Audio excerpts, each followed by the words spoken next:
Well, we're here for week 2 of what I like to call In the End Zone with Noel Mazzone, and we're going to talk about some of the games we saw this week and some things we're seeing develop as far as trends, and extend that into how you might take these into practice and practice some of these things too. So, Noel, it's great to be back here in week 2, and I texted you over the weekend. You saw me hard at work, sitting outside on the patio with multiple TVs, and I know you did some of the same as well. In a cold beverage. Yeah, exactly. Yeah. So looking at that, a weekend full of some great games, some shakeups, obviously, in the top 25. But just in general, looking at things that you saw that you think teams are doing well right now. We know one of them that you mentioned to me was the use of traditional offense now with more tempo. So I started out, and I'm trying to think who the Thursday game. I started out with Virginia. I got a chance to see the Virginia Tech North Carolina game. Right? So with these being able to use these dual threat quarterbacks, because that kid's a very athletic kid. I saw a lot of these guys are doing a great job with their kind of dual threat quarterbacks instead of just being a zone read quarterback, which is what it used to be, right? Pull the speed option or pull it off the 5 technique and run. I was really thought they really, in fact, I recorded the game, so I go back and watch it again. Did some really good stuff with the tempo and their quarterback +1 runs and moving, because sometimes these dual threat guys aren't 6'4", 6'5", your pure pocket passer type kid. Right. So, but building a passing game that moves the pocket and changes launch points for him so he can have good vision. I thought Virginia Tech, did a really good job. And then I went right into and watched the Tulane, Oklahoma. Now, Oklahoma, Lincoln always does a great job. So he's going to, they're going to always have good offense. But I thought the Tulane guy, Chip Long at Tulane, I thought really did a super job. And I love some of the stuff he was doing of mixing traditional offense, some under the center stuff, a little bit of quarterback movement in the back end and in the quick game, and just, to me, basically keeping the defense off balance. It's, for so many years, the tempo offense, you were 3-by-1 or you're 2-by-2. Mm-hmm. There was no motion.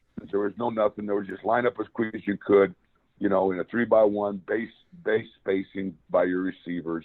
I'd watched. I really liked what Virginia Tech was doing, and then all of a sudden, I started watching the Tulane game, and then even last night with the Florida State Notre Dame game, the Florida State guys, is that it used to be us tempo guys.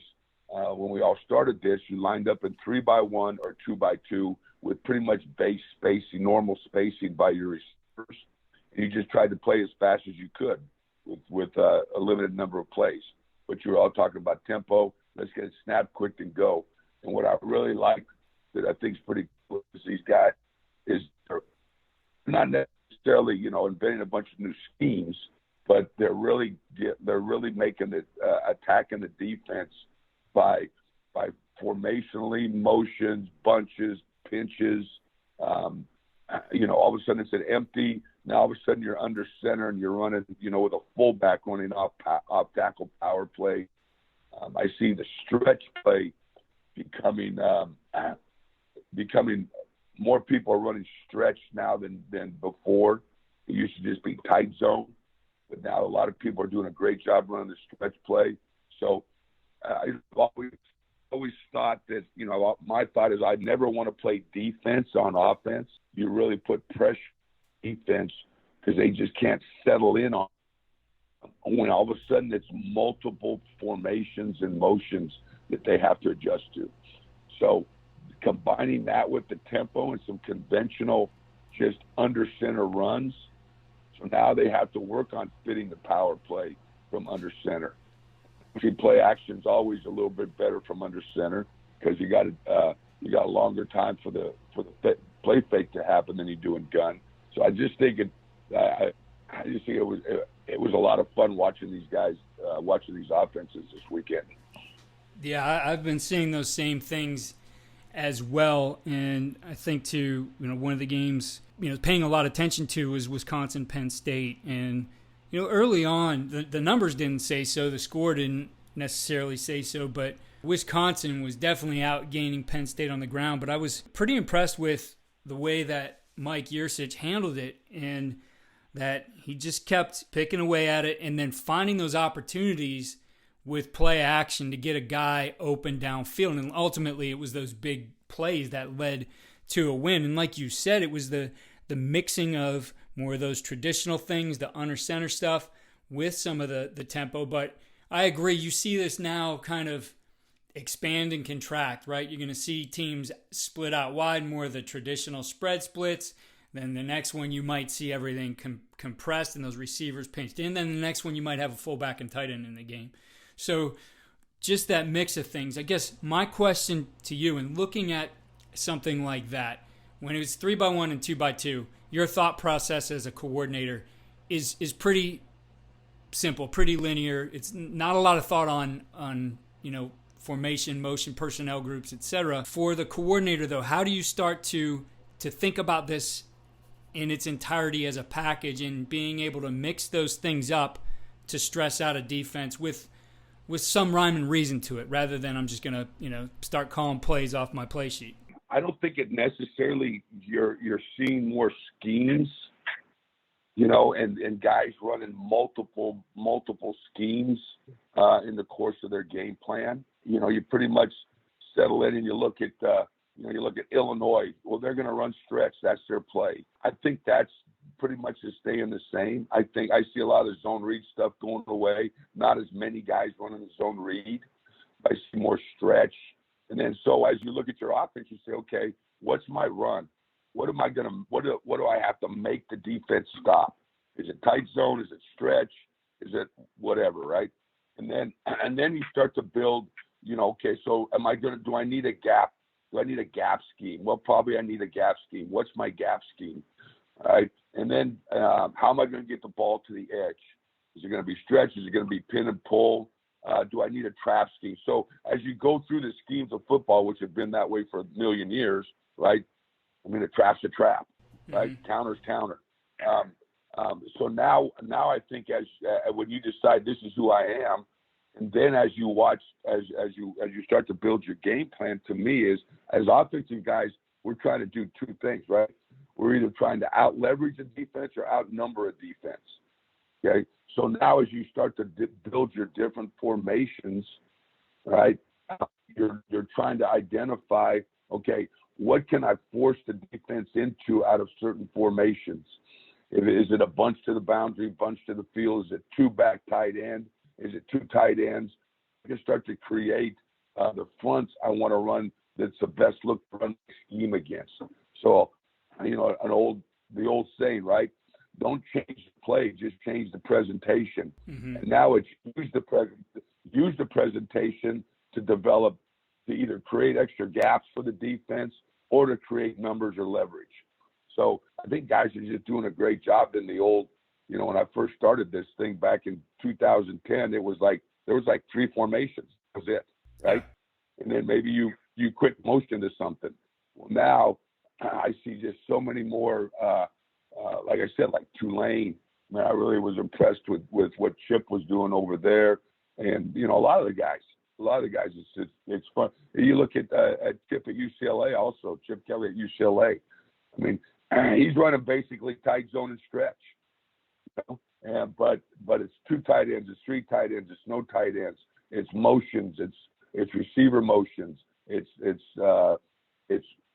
off motions, it's all those things, just trying to create numbers and leverage is what I think. One of the teams that I saw and used what I thought a very good strategy and package to stay in a game against a very, very, very explosive Ohio State team was PJ Fleck in Minnesota. And they're using extra linemen in the game. They're using a Wildcat quarterback, motioning a guy in to take care of a blocker.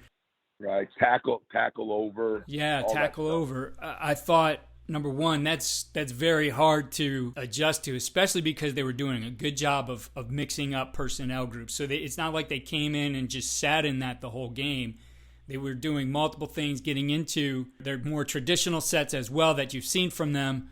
But some of these things either designed by the game plan, maybe it's something they'll do all year long, but a very good attack. And when you think about it, I mean, they had the personnel up front to do this. They have one lineman who's like 6'9", 380.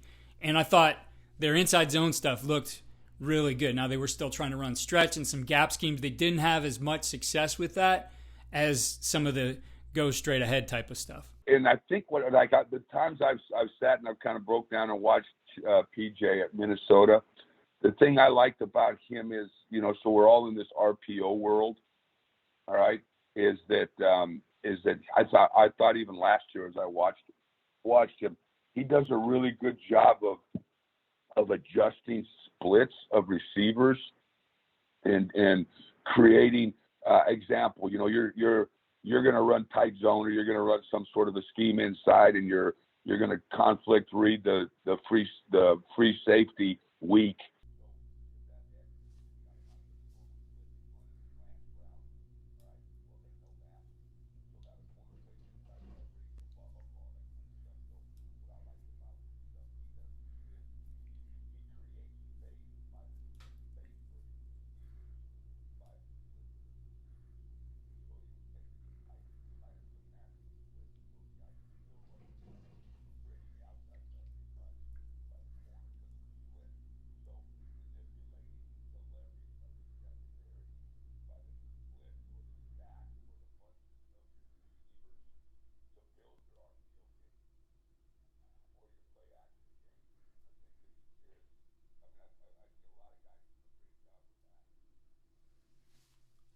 I would agree. And the last thing to add on that as part of their strategy, I thought they did a really nice job of shortening the game, using up the play clock and staying in bounds, calling runs, keeping it moving.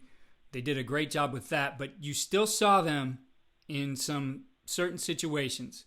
One was, I believe, I think it was a first and goal. They did it, and they might have done it like on a third down and short as well. But within there, going to your one-word call and forcing the tempo, even if you're a team that all game long is going to chew the clock, especially probably, you think about it, the defense is used to having time. Now, all of a sudden, they're up on the ball and going. I thought they did a good job of using that as part of their strategy. And I kind of started to get into this the last couple of years, was that I think that to have a plan for your tempo, like I said, used to be we were just pure tempo. We just called everything and we were tempo, get up on the ball and go, all right? But start to incorporate a plan for your tempo, like on made first downs. Here's my 3 tempo plays that I need against these guys that I'm going to call. Who does a really good job of it is Heupel at Tennessee about knowing, okay, I'm going to run this stretch play into the boundary from under center, and then my next play is going to be an FIB zone read D-screen game in there because I'm going to have all the receivers over in the boundary, so they don't have to run across the field. So putting more thought into, okay, how does the tempo fit into my game plan, and where does it fit into my game plan? And then able to show tempo and not be tempo. So I see a lot of guys showing the tempo and then hard counting and then seeing the look they got and then getting to the plays they want. So there's just so many things that you can do as instead of just being a straight tempo team, which I was for years. I didn't do anything else but just straight tempo, of incorporating the different facets and creating different tempos in your game plan. I think as you start to integrate the tempo as part of your thought process, even in the game planning, you see opportunities to think of it as creating a counter for your tempo, right? Because you're presenting something going fast, and then maybe using another procedure to do something else. And I could think of some specific times where, again, what was best about this is a lot of times our players would help us come up with these ideas, like, Coach, what if? And it's like, that's a good idea. We're going to do it. But I could think of one game in particular. We were I think in this, it was a pseudo 22. We had a guy who was a bigger receiver and would come in and kind of play that off the ball wing. We had a guy at the tight end on the line of scrimmage, and we had a fullback next to the quarterback in the backfield. We were in pistol, so it was really like a 21. But we got into this game, and we're hitting outside zone. We give them our signal to line up and run it again. I mean, they learned. We taught them how to go super fast. So balls down, we're going again. Balls down, we're going again. We run it like 3 times in a row, and then we had a signal to get in that exact same look, but now run counterplay off of it. And boom, a big gain. We run counter again, and then they call timeout. And so the next thing we did was, and we were getting closer to the goal line, was, all right, we're going to run 2 more times, and then we're going, naked off of it. So they lined up, ran it again, lined up really quick. It looks like, man, they're going to run it again. And now run naked, and we're towards the end zone. Literally the safety and the corner run fit. And the guys are standing like junior high open in the corner of the end zone, right? Like some kid who didn't know what he was doing. Yeah. All that. I mean, this is a college football game, and so that actually then turned into a sequence for us. And we would put together in practice 3-play sequences. If I remember right, we were just naming them off of baseball teams, and the idea was we were, by that third play, we were hitting a home run. Same thing. I mean, we had it another game. We went outside zone. We went counter off the same look. We lined up and looked like we're going run again. In corner and safety run fit, guys running a post with nobody on them, right? So it's that effect of tempo. You're training that defense, man, they're getting up, they're running the ball, they're going to do it again. There's no way they could have a play in that fast, and then boom, you hit them with really with the tempo. Tempo is what did it. It wasn't necessarily the play call. It wasn't anything different than we normally do, but how do we get it open? It was thinking about how we could use that tempo as a weapon. And like we talked about earlier, and then the ability to, I don't think I never did enough of it, and now I see a lot of guys doing it. For your shot plays and for your play action of moving the launch point of the quarterback. And like we were talking earlier, you got a lot of guys that are playing with 6', 6'1" kind of dual threat, kind of athletic quarterbacks. Well, you got to create some space for this guy to be able to see the field. And so just sit back there and gun and make him sit in the pocket all day with this pass rush around him is tough. Mm-hmm. So I think a lot of guys are really doing a good job with the cross country stuff and all that with the tight end, and pinning the edge, and either it's a boot or a waggle, the hard play action, and kind of moving the pocket. All the back in the day, Peyton Manning and the Indianapolis Colts, right? Right. And then pulling up instead of it just being pure naked, all right, is you start the naked, but you pull up on the naked and you're throwing stuff going back against the grain or double posts, things like that. Yeah, I saw a lot of those going all the way across those deep crosser routes. I believe in your system, I think you call it Exxon. I can't remember specifically, but getting guys all the way back across the coverage and getting them wide open, right? They might have had a guy on them, action's coming their way, and they're going all the way to the other side, just creating some huge opportunities. I saw that a number of times this weekend. I think the one Ohio State touchdown, right? Yep. They threw the double post. Yep. Yeah, it was the same type of thing. It was, it was too tight, and they ran like a little boot, but it was a pull up. So we used to call it cowboy.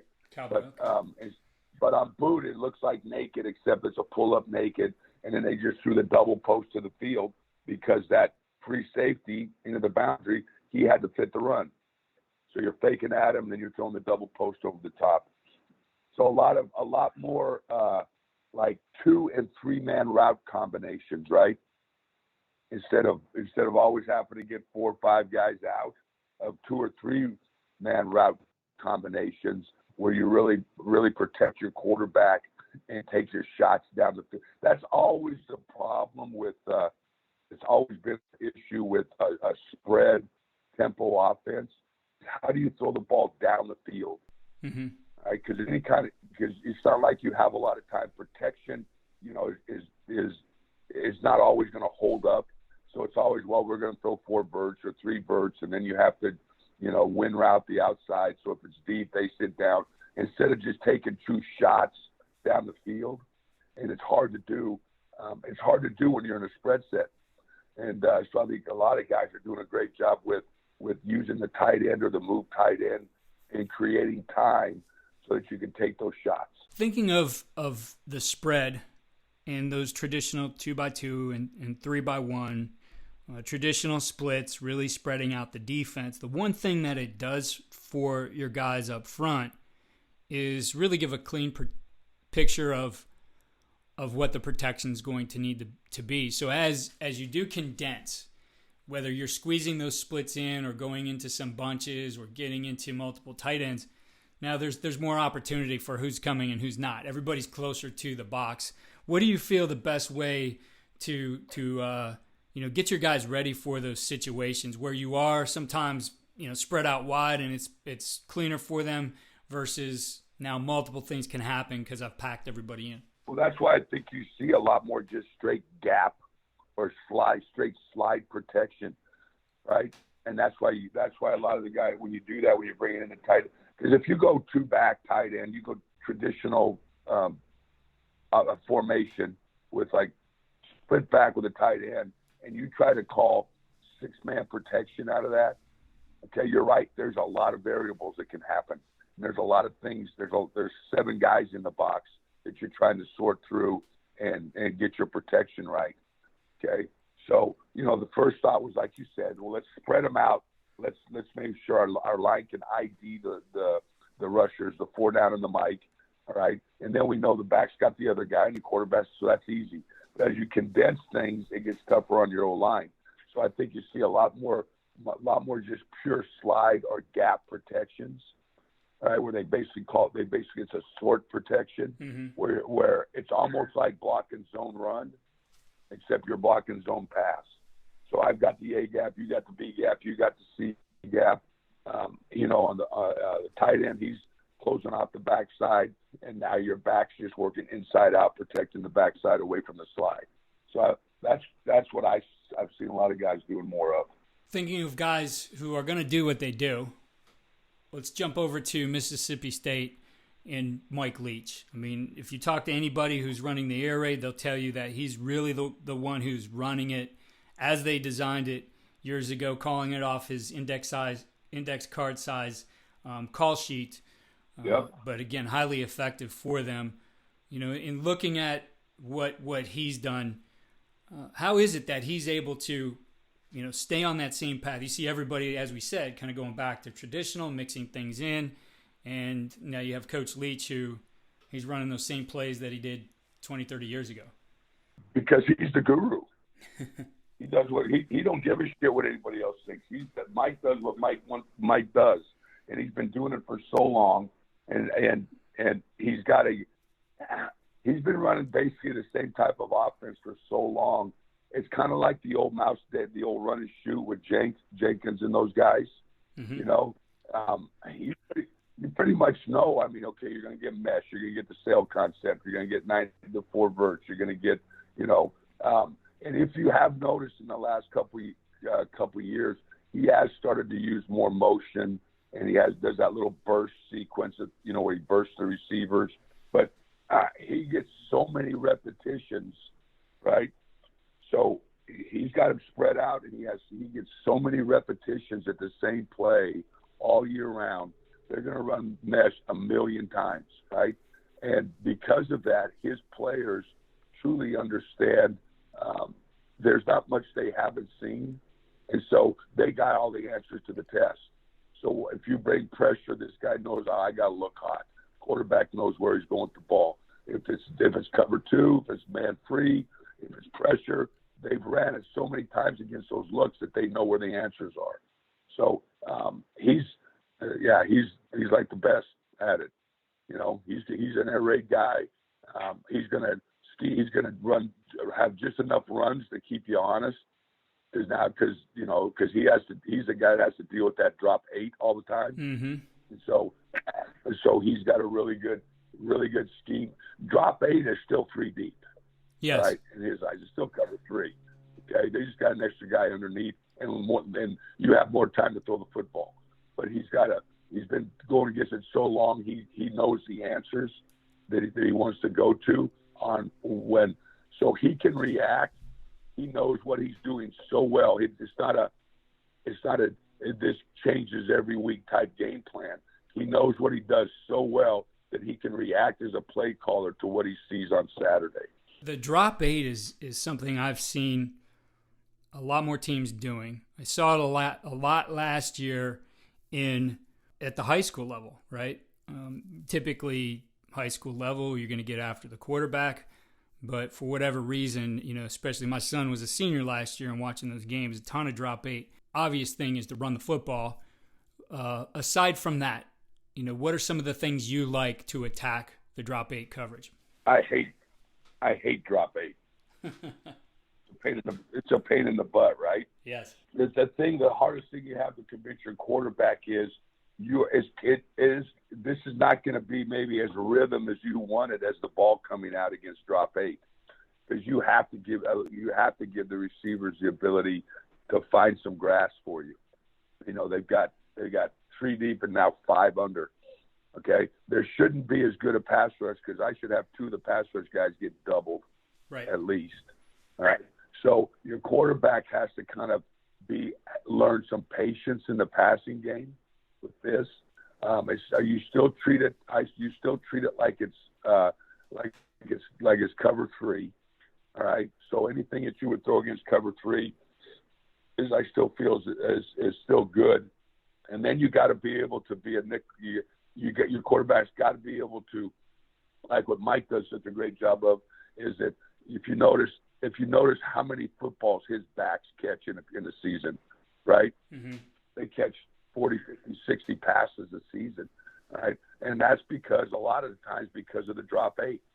His run game is, hey, throw the little check down to the back for 4 or 5 yards, and that's his run against it. So you gotta have some patience, and your quarterback has to know, let's be patient and don't pass up the profit. Take the check down on the back, take the swing, take the little sit down on the mesh, take the snag route, find those windows, the stick out, just throw those things underneath and be happy with those 5 and 6 yard completions. Well, Coach, another great week of talking some ball here, and I'm excited for this upcoming week. We're going to add. We're already done. We're already done. We could go on for days. We'd be here till next week, but we're going to add the NFL schedule here to the mix. So we'll have some more games to talk about and share some ideas here. But I appreciate the time, and I look forward to it next week. As we said before, the work is sit around and watch football. Yeah, which will be fun now because I really have seen in the last couple of years, Keith, of offensive football used to, when I first got in this thing, everything trickled down from the NFL, right? Right. We would all go visit the NFL camps. We would call it the same way. We'd put in triple digit or we'd put in West Coast, and everything trickled down to us, right? And I really have seen in the last 3 or 4 years of offensive football, which is really, I take my hat off to the college offensive coordinators, all right, is I really have seen a lot of football start to trickle up to the NFL, mm-hmm. And so I see a true more sharing of ideas, of schemes, of thoughts between, the NFL and college football. And the funny thing is you got to watch this show called the 12 Mighty. Have you watched that show on Netflix, the 12 Mighty Orphans? No. On Prime? I haven't. So it's first of all, you should read the book. It's one of the best sports books I ever read, right? It's about an orphanage in Fort Worth, okay? And this Rusty Russell's the head coach, and he takes it over, and they only have 12 players on his football team. They got 12, right? And they end up going to the state championship of all the schools in Texas. It's back in the 20s. But he starts talking about, right, this is 1927 or something like that. And the way that he equaled the playing field against everybody he was playing was he got his spread and ran tempo offense. it was amazing. I was reading, I go like, hell, they were running tempo back in 1927. So none of us invented this shit. That's right. It was all done. Everything's been done before. But it's a great book to read, and then they just came out with the movie on it. But it's been, well, my point being is that because of video, because of the YouTube, because of access, is that and that's why I think it's accelerated offenses the last few years, is because of all this, is that you have access to so much knowledge out there, and there's so many good ideas that you never had access before, that I think that it's been a fun time right now to coach offensive football.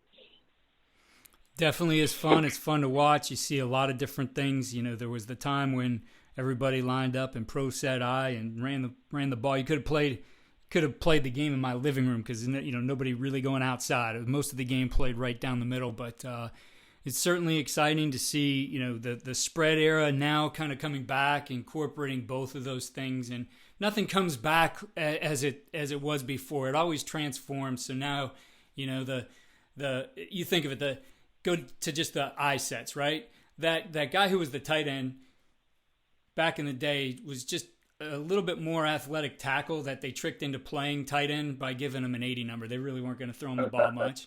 And then that guy in the backfield was the undersized guard. Same thing, tricked him into playing the position, thinking he's going to get the football, and he's just an extra guard in the backfield. But now you see these dynamic guys, NFL level, college level, even the high school level. Those positions have changed and made the game so much more dynamic. So as we do get back into some of this traditional stuff, it's definitely taking on a different flavor to how people are doing it compared to what it was before we went into the spread era. No doubt. How about that young tight end at Notre Dame, Myers, or whatever he is? I mean, that guy's special. And he's what, a 6'4", 250, 45-pound kid? Yeah. And, man, they use him. They use him all over the place. And he's a matchup issue. But you're right, is that using the big guys, having those guys, those bigger athletic kids, they can, like you said, you took the big receiver and put him down in the box to block or whatever, is where they're invaluable, where they can be out and be a matchup problem on a corner or safety, but then they can also get in the box and pin a 7 technique for you. Yeah, it's great stuff, and we'll be talking about more of that as the season goes on, so we'll be back at it again next weekend, as I said, with some NFL things added to the mix here and talking about what we can learn from them. All right, Keith. Well, I appreciate it, buddy. All right. Talk to you later, Noel. All right, Keith. Thanks.